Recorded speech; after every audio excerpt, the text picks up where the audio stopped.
आज दवाखान्यामध्ये आपण जातो, दवाखान्यामध्ये एखाद्या पेशंटला आपण एखाद्या आजारी पेशंटला भेटायला गेलो, पेशंटला भेटल्यानंतर आयसीयू मध्ये आपण त्यांना भेटतो आणि भेटल्यानंतर आपण ज्यावेळेस बाहेर येतो, बाहेर ज्यावेळेस तो हॉलमध्ये असतो, हॉलमध्ये सभापतीमध्ये कुणाची गर्दी असते हो? सभापतीमध्ये हॉलमध्ये गर्दी असते ती माझ्या महिला भगिनींची गर्दी असते।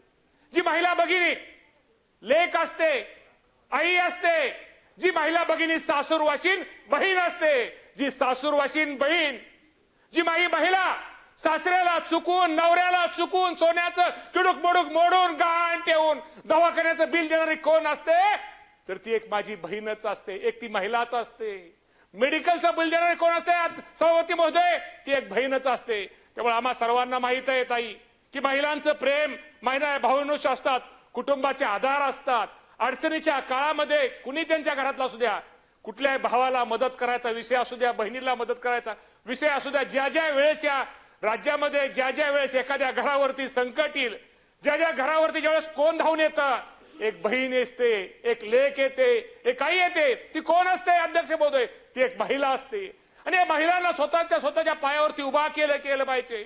ज्या ग्रामीण भागामध्ये आमच्या महिला मोलमजुरी करतात, त्यांच्या नावावरती सातबारा नाही आहे, त्यांच्या नवऱ्याच्या नावावरती सातबारा नाही, त्यांच्या 3 पिढ्या ह्या मोलमजुरी करतायत, त्या जमीन घेऊ शकत नाहीत अध्यक्ष महोदय, पण त्यांना कुठेतरी एक वेगळ्या प्रकारचा दर्जा दिला पाहिजे।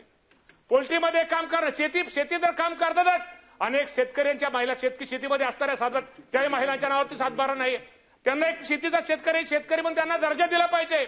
आमच्या पोल्ट्री व्यवसायामधल्या महिलांना दर्जा दिला पाहिजे। यासाठी या सरकारने हे शेतकरी महिला